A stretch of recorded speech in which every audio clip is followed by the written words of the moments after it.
Hamma xavotirga tushdi. Shuncha ulug' sahobalar turib, birontasi o'rnidan qo'zg'aldi. Ali ibn Abi Talib uning oldiga bordi.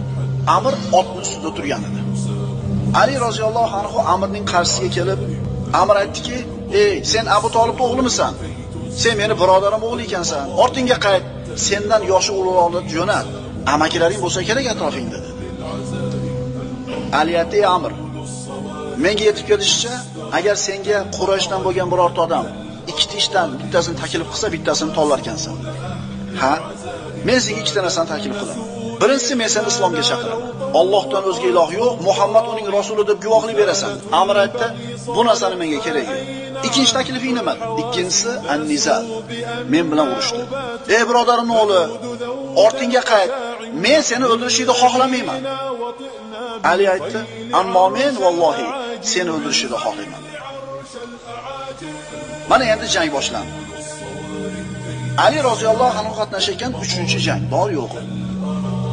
Badr, Uhud. Endi Amr ibn Uhudning 5-jangi bu. 50 yil, 60 yillik tajribasi bor. Ali roziyallohu anhuga ko'tarib turib, qattiq zarba berdi qilishi bilan Alining qo'lidagi qalqoni yorilib ketdi va yumalab ketdi bir necha marta. Turtida Amr ibn Uhudning atrofida Ali aylanishni boshladi. Shunday bir qattiq jang bo'ldi, qilinayotgan harakatlar, berilayotgan zarbalardan chang ko'tarildi.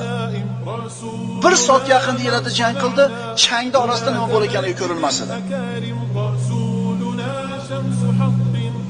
Musulmonlar ham, mushrik ham ikkala taraf bu ajib muborazani nima bilan yakun topishini kutib, asablari tarang bo'lib turdi. Hech kim hech narsani ko'rmayapti. Shu vaqt chang orasidan Allohu akbar takbir eshitildi. Payg'ambarimiz Allohu akbar dedi, musulmonlar takbir aytdi, changning ichidan Ali roziyallohu anhu g'olib holda chiqib keladi. Ali roziyallohu anhu Amr ibn Uhudni yer tishlatgan edi. Qarang, Amr ibn Uhud bilan birga o'tganlar Amrni o'ldirilganini ko'rgandan keyin Xandaqdan orqaga qarab qochib qolishdi, endi sakrab o'tib ketishdi o'zi tomonga.